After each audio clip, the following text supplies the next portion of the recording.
ಮತ್ತೊಮ್ಮೆ ನಾಸಾ ತಲೆಬಳಕೆಯ ಸ್ಪೇಸ್ಎಕ್ಸ್ ಯೋಜನೆಯ ರಾಕೆಟ್ ಉರಿದು ಬಿದ್ದು ಭಾರತೀಯನೊಬ್ಬ ಸೇರಿ 3 ಗಗನಗಮನ ಮುಂದಕ್ಕೆ ಹೋಗಿದೆ. ಬಾಹ್ಯಾಕಾಶದಲ್ಲಿ 275 ಕಿಲೋಮೀಟರ್ ಎತ್ತರ ಮಾತ್ರ ಹೋಗುತ್ತಿರುವ ಮಾನವ ಚಂದ್ರನಲ್ಲಿ ಇಳಿದದ್ದು ಹೌದೇ ಎಂಬ ಪ್ರಶ್ನೆ ಹಲವರದು.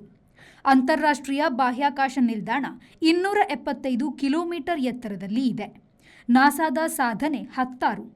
2 ವರ್ಷದ ಹಿಂದೆ ನಾಸಾದ ಡಾರ್ಟ್ ಮಿಷನ್ ಕ್ಷುದ್ರಗ್ರಹ ಡಿಮೋರ್ಫೋಸ್ಗೆ ಡಿಕ್ಕಿ ಹೊಡೆದಿತ್ತು. ಇದು ಮೊದಲ ಗ್ರಹ ಭದ್ರತಾ ಪರೀಕ್ಷೆಯಾಗಿತ್ತು. ಗಂಟೆಗೆ 14,000 ಮೈಲುಗಳ ವೇಗದಲ್ಲಿ ಈ ಡಾರ್ಟ್ ಮಿಷನ್ ಉಪಗ್ರಹವು ರಾಕೆಟ್ ಮೇಲೆ ಸಾಗಿತ್ತು.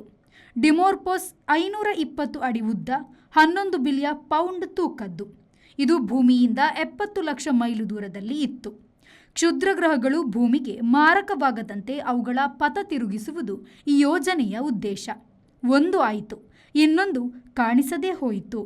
Bureau report, V4 news, Atlanta.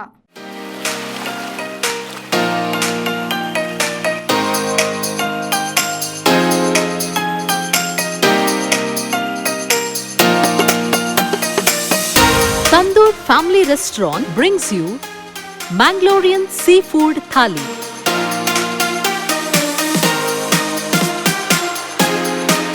More than 12 varieties of items available in Thali.